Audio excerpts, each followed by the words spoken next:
Kevin Espiritu's YouTube channel helped to generate over $30 million for his companies in the last 12 months. That wasn't from ad revenue or selling online courses, he did it with these: raised beds for plants. His niche YouTube channel has also enabled him to build a team to 72 people strong and grow his following to millions of people on multiple platforms at once. So to help you understand how to make money online for yourself, I asked him how he went from employed to full-time creator, and he revealed how to come up with products people will buy, what YouTubers get so wrong that stop them making money, and the one thing YouTubers should do to be really successful online. This interview is produced by Riverside. But first, I wanted to know this. If you were starting a channel from scratch today and you wanted to get to full-time and say $100,000 a year as fast as you could, what steps would you take? I like the question because it's not 100,000 subs, it's $100,000, which is a much more sort of tangible, real-world impact goal. Also a lot easier. Right? I mean, you could get to 100K on 10,000 subs. If I really was optimizing just to get to 100K, I think what I would do is I would pick a hyper-specific services style niche, like maybe,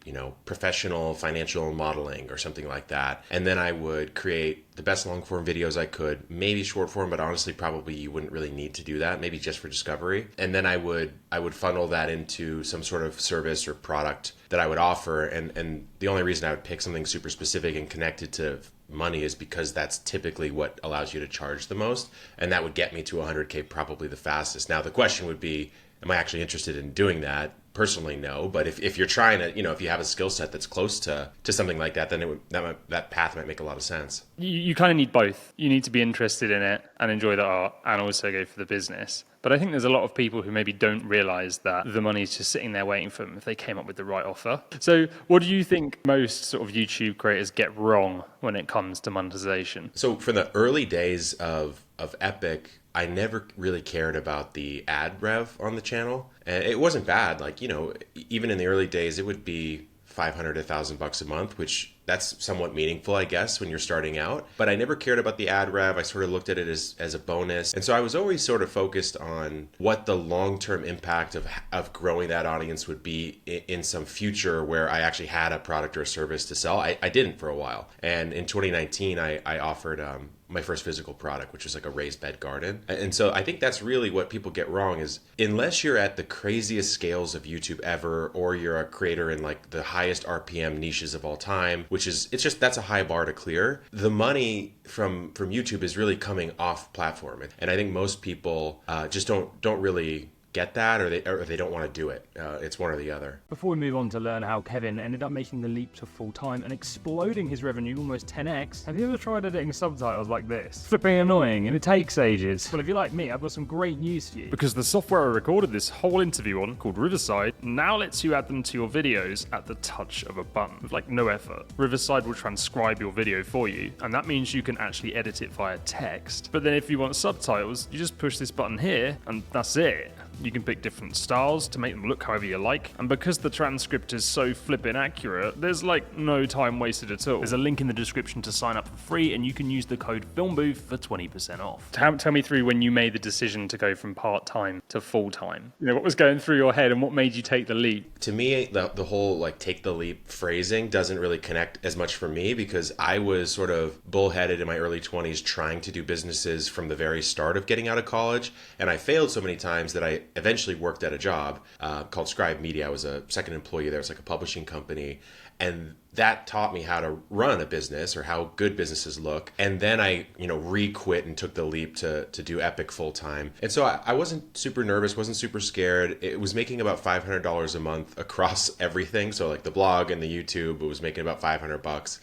And so I was like, I think if I actually focused on it, I could at least get it to pay my bills. So my risk was, I didn't perceive my risk to be super high, but I did have a level of urgency because you're not living off of $500, or even if you get to $3,000 gross income in a month, like you're not really going to be able to do too much off of that because there's expenses. But that was really the decision. Is I was like, I think I learned enough. I think I figured out what I've done wrong in my prior businesses, so I'll just go back to doing this one and see if I can improve it this time. And can you remember how long it took you to go from making $500 a month to sort of feeling comfortable? Yeah. So it took 3 months to take the 500 up to about 3,000 a month, and then it took another 3 to get to about 5 or 6,000, I would say. And once I got to 5 or 6,000, because a content-based business where you're the only employee, there's not a lot of expenses to speak of. So I was like, in theory, right now, I could just do this forever if I really wanted to. Like I could survive off of the amount I could take out of the business. And so yeah, I would say at that point mentally, I was like, yeah,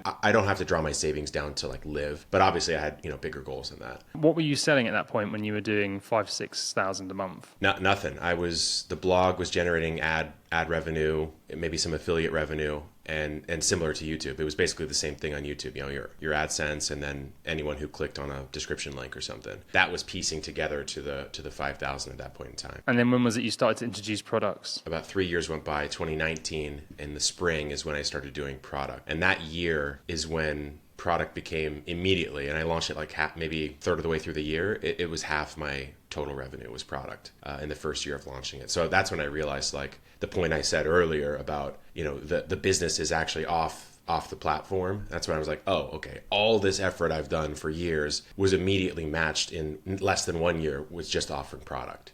Was there any reason you waited to that point? It felt complicated, getting into e-commerce. Physical product, you have to import the product, warehouse it, store it, fulfill it, ship it, all these sort of things. There's just a lot of pieces to it. There's some red tape you got to go through. Also, I just didn't put together how obvious of a of a move that it was, I guess, at the time. I thought, oh, I'll just keep making more content and then your income will keep growing. And then something clicked, and I took the risk, and here we are. You've got 72 people who are helping with your projects. In terms of your hires, what's been the best hire you've ever made in terms of kind of like leverage to the business? It's tough to answer just one. I'll highlight one person, but the caveat is that there's been a lot. Recently, actually this year, we purchased another gardening blog, and we hired the founder of that blog to run the entire like sort of written content ecosystem for Epic. And so in doing that, we basically got a director of editorial for the whole company, and he manages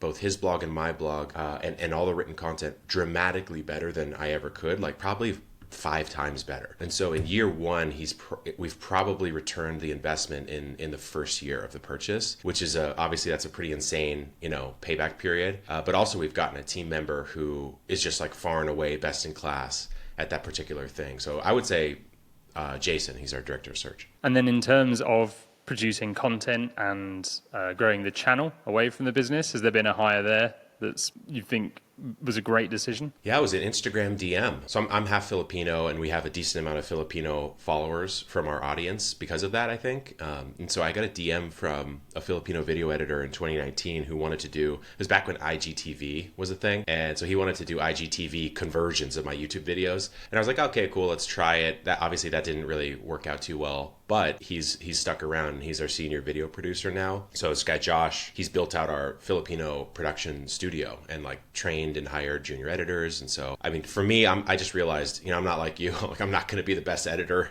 at all. It's not my skill set. And so having someone else handle that has been super helpful. When you're looking for someone new, because obviously you've hired so many people now, is there any warning signs to look out for? Is there anything where you're like, you can tell fast, okay, this person's going to be a great asset to the business and the channel? It's like how far they drill down into their craft and the types of questions they might ask you back, or their level of proactivity. So if I was to take a look at, Josh, our video editor, he's asking me for subscriptions to Hayden Hillier-Smith's editing course because he wants to bone up, right? Or he's sending me a video at 12 a.m. saying, hey, this is a transition, or this is an intro like we've never tried. I want to try that. You see that in the top performers, and then people who are sort of coasting along, you might never, if you're a remote organization, you might never hear from them too much. They're sort of plugging away, like hitting their mark, which is not bad. But, to me, it's their level of like plugged inness, which is kind of like a gut read, honestly. It sounds like it's his passion, and he's living it as a job rather than it's a job. Yeah, he loves it. And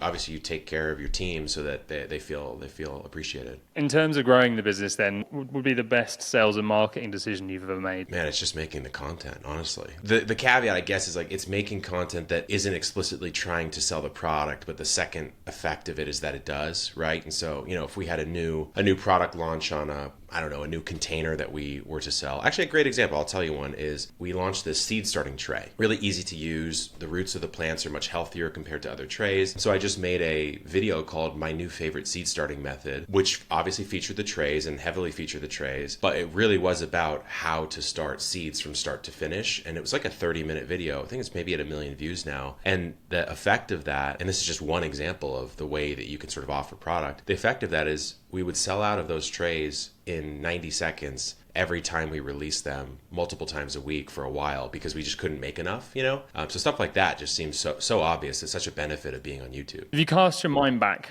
to when you first started selling products again, did you have any fear in what people might say when you suddenly became a business rather than a content creator? I think a little bit, but in my particular case, the raised beds that we started to offer, I already had them in the garden. I had this small garden in San Diego at the time. And so I used these little containers, and we would get comments all the time like, hey, what are those things? Like, what is that? Where did you get that? Can I get that? And so to me, that's where the inspiration came. So I was like, I guess I'll just try to figure out where to get it, you know? It wasn't like some magical invention or anything. And so where I'm going with that is that, no, I didn't really have any fear because I already knew they wanted it, versus like, you know, coming up with something in the dungeon and then like trying to offer it to the audience and it's somehow really miscalibrated with what they want. It looks like you're trying to sell something really hard to them. So yeah, I didn't feel, you know, I didn't feel too scared or anything like that. What you just said was really interesting. You said, I didn't feel bad because I knew people wanted it. I think that might be the reason why so many people fear selling something, is because they fear that the audience doesn't want it, and then they're going to be angry that you've pushed something that they don't want, which is often the complete opposite. Do you have a process now for coming up with products that people want? Yeah, to a degree. I mean, I think we could be better at this for sure, but we basically look at like the audience's vibe on whatever is in our content. And so, you know, if we sell the raised beds, we go, well, what's the next most obvious thing that they need that we can give them after they have a raised bed? Like, do they need irrigation? Do they need a trellis? Do they need a protective pest cover? And then we say, well, what exists out there and what's wrong with those things? What are people complaining about those things? And let's see if we can bring something better to market. And this is like a skill set we're trying to get better at, because like I came from the world of content. So like making products I'm way better at making content than making products right now, but we're getting a lot better at it. You've been talking about all your products are physical. Is there any reason why you've never created anything digital? There's not a good reason. Like we'll probably launch our first course next year. And I think courses, I guess you would know, right? I mean, courses should be a 7-figure business for us, but I just haven't really taken the time to structure that. I think the way we would do it is like some sort of flagship course with myself and some of our other creators as hosts, but I really would want to develop it in such a way where, you know, I know a guy who literally has grown 6,000 different types of tomatoes over 40 years. So I should just get him to teach the tomato course, you know, instead of me. And so I kind of want to build a course platform for growers and plant people. So that's why I think I've taken some time. It's like, if I execute it super well, it'll do like 5 times better than if I just launch a random, you know, course. Yeah, I like the idea of bringing other experts in. That would be a strong differentiator as well. If you could pick only one thing for a YouTuber to do to become successful, what do you think that one thing would be? I think the one thing a YouTuber could do to be successful is to actually do one thing for a period of time. You know, like when I started the blog, all I did was blog. And then I hired a writer, and then all I did was promote the blog. And then, you know, I hired some help for that, and all I did was try to make YouTube videos. So every time I moved on to a different task, it was more or less the only thing I was working on at the time, and left sort of people or processes in place on the things I used to do. And I think a lot of YouTubers tend to be a little more scattered than that. And if they were to only like focus in their attention and effort for a long enough period of time, that sort of flywheel would kick in and their growth would compound. But that, again, it's kind of like an esoteric point, but I do think it's pretty important. Incredibly important. I'm constantly telling people just to pick one thing and go all in on it. You can't pick two until you've got someone else to help. That's it, right? Like I have a friend who is growing, you know, I think it's a golf channel, but it's a golf channel, but it's a golf blog, but it's a golf blog that does these brand partnership giveaway things, but also there's a podcast. And I'm like, hey man, none of these things you're working on are sustaining themselves on their own, and that you don't have help on any of them. So you're splitting your days into, you know, one of 7 things, and you just so happen to have a side gig. I'm like, it's not, in my view, it's like not possible for you to make forward progress the way you're operating. But any of the things, if you just did one of them, would make you enough that you could then, you know, shift focus to the rest. It's a very common like junior entrepreneur sort of behavior, I think. What is your vision over the next 4 or 5 years for yourself, like personally? Like, what do you want to get out of this? Because obviously you've hit a position now where I guess you could sell up, retire, but like, what's driving you to keep going? I think there's a long way to go with Epic and the opportunity for us to grow that company, but also like I get the emails all the time of like, I'm sure you do too, or any creator gets these emails that kind of keep you going of like, you know, your content changed my life, your content like helped me out of depression. In gardening, it's especially poignant because, you know, it helps someone reconnect to the earth or get healthier. So like getting more impact like that, I think is really what keeps me going. Exploring curiosity. I think personally there are some things I want to try that are outside of the gardening world content wise. Like I want to make my own personal YouTube channel and, you know, kind of see if I can do it again, so to speak, in a different style, a different realm. Other business ideas are interesting to me, but it's, again, like I have to follow my own advice. Like the job's not done at Epic, so I should probably focus on that for now. And if that's got you inspired, then make sure you watch this video here next to learn how a YouTuber did $1.6 million in a month affiliate. I'll leave some links to learn more about Kevin below too.